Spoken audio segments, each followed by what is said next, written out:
अस्सलाम वालेकुम। आज चंद बातें आपके जहन में डालेंगे। क्या आया मुल्क के लिए बेहतर है कि नहीं है? क्या मुल्क की अंदरूनी सूरत हाल है? क्या अब होने जा रहा है? सबसे पहले खबर की बात करते हैं। जनाब तहरीक इंसाफ जो है कमजोर पड़ चुके हैं। इनकी पार्टी के जो नामवर लोग थे उन्होंने दूरी अख्तियार कर ली खान साहब से। फिर भी खान साहब का मोराल अभी जो है डाउन नहीं हुआ है और मगरबी जो मीडिया है वो इसे जो है फॉलो कर रहा है और अहमियत भी दी जा रही है। दूसरी जानिब खान साहब ने वाजे करके ये बताया कि जी उनका कोई भी फौज से कोई भी मसला नहीं है। ये तो इनके ऊपर जो तनकीद करते हैं ये तो बच्चा समझकर तनकीद करते हैं। और इन्होंने कहा कि मैंने तो फौज का दिफा किया है पूरे मुल्कों के अंदर ताकि इनका नाम रोशन हो। मेरा कोई भी फौज से कोई इख्तलाफात नहीं है, ये तो अंदरूनी मामलात हैं।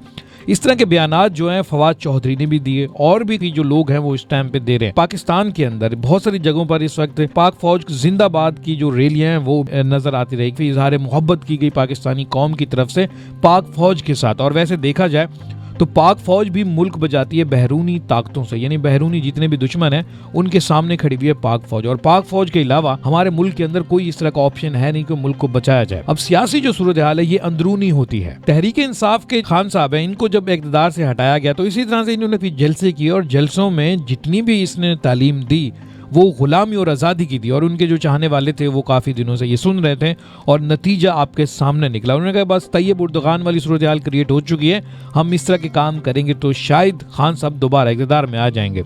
बेसिकली नफरत का इजहार करना था और उन्होंने कहा था कि नफरत का इजहार करेंगे तो खान साहब को इक़्तिदार मिल सकता है। इससे पहले भी एक इनको गिफ्ट मिल चुका है। आपको याद हो कि पाकिस्तान टेलीविजन के ऊपर इन लोगों ने हमला किया था, उस टाइम कुछ ही दिनों बाद खान साहब को इक़्तिदार मिला था और वो बात दब गई थी और इस तरह का केस की सुनाई तो हुई थी पर उसके ऊपर कोई अमल नहीं हुआ था। और खान साहब की तरफ से ये मौक़िफ़ ये भी बताया गया कि जनाब हमारे पास जितने भी इस टाइम पे ये जो गिराव झिलाव के जो वाक़यात हैं ये इनसे मेरा कोई ताल्लुक नहीं है। चलें ये बात तो हम मान लेते हैं कि कोई ताल्लुक नहीं है। दूसरी जानब सोशल मीडिया पर जो कैंपेन चलाई जा रही है गुलामी और आज़ादी की, उसके पीछे कौन लोग हैं? पीटीआई के पेजों से भी जो है इस तरह के मामला चलते रहे और ये सब नतीजा आपके सामने, क्योंकि ऑन द रिकॉर्ड है, कोई यानी कि गलती तो आप इसे कह नहीं सकते। एक सोची समझी साजिश या इल्म दिया गया या फिर ब्रेन वॉश किया गया अपने चाहने वालों की तरफ से। हम तो जब 5वीं क्लास में होते थे तो उस टाइम हमें मुल्क से मोहब्बत करने के सबक जो है पढ़ाए जाते थे और हम पढ़ते भी थे, अपने फ्लैग से भी बहुत प्यार करते थे। उसके बाद जैसे जैसे हम बड़े हो जाते हैं तो हम सियासी लोगों की मोहब्बत में गिरफ्तार हो जाते हैं।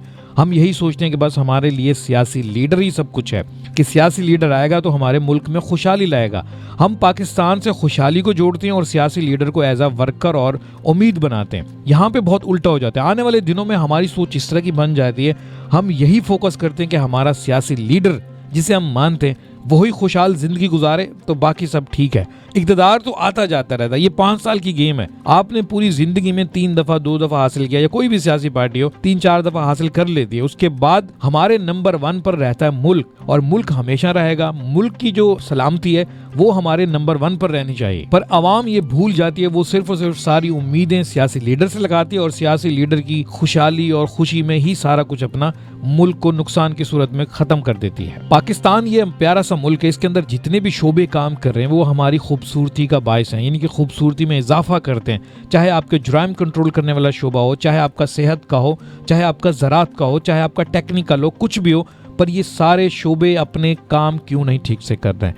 मुल्क के अंदर तनख्वाहें तो बिल्कुल ठीक ठाक ले रहे हैं और नतीजा 0/0 है। पाकिस्तान में तरक्की के हवाले से बात करते हैं। सिंध असेंबली में भी तरक्याती के हवाले से बात की गई। 1300 RO प्लांट लगाए गए, पर कुछ लोगों का ये कहना है कि ये RO प्लांट आवाम के किसी भी काम में नहीं है। अब एक और बात भी है कि जनाब कराची के अंदर जुराइम इस टाइम पे बढ़ रहे हैं और 800 FIR कट चुके हैं, 38 लोग मारे गए। ये बात अदालत में भी पहुंचाई गई और इसकी सुनवाई बिल्कुल 0/0 है, कोई भी इसके ऊपर अमल दरामद नहीं हुआ। तो पाकिस्तान के अंदर इदारे मौजूद हैं, तनख्वाहें ले रहे हैं, काम करने के लिए कोई भी जो है अपनी ईमानदारी नहीं दिखा रहा है इस टाइम पे। और मजीद मुल्क को नुकसान पहुंचाने वाली जो सूरत हाल क्रिएट की जाती है वो ये होती है कि जनाब सियासी लीडरों की तरफ से नफरत अंगेज तकरीर वगैरह एक दूसरे को इल्जामात वगैरह लगाते रहते हैं और इसी तरह से नुकसानात छोटा छोटा होता होता बहुत बड़ा जब तक शक्ल अख्तियार नहीं कर लेता, जब तक इसकी रोकथाम होती नहीं है। और फिर जब हम इसे रोकने की कोशिश करते हैं तो हमें सख्त इकदामात उठाने पड़ते हैं और इकदामात उठाने की सूरत में अवाम की जान का ही जो है नजराना पेश करना पड़ता है। तो इस तरह के नुकसानात से बचने के लिए हमें पहले से ही कंट्रोल करना चाहिए अल्फाजों का, ताकि हमारी अवाम के दिमागों के अंदर क्या डाला जा रहा है। हमारी अवाम के पास इल्म की कमी इस हद तक पहुंच चुकी है कि आप जज्बाती जुमले बोलकर इन्हें जहर भी बेच सकते हैं और ये खाने के लिए तैयार भी हो जाती है। मसलन जैसे मार्केट मार्केट के अंदर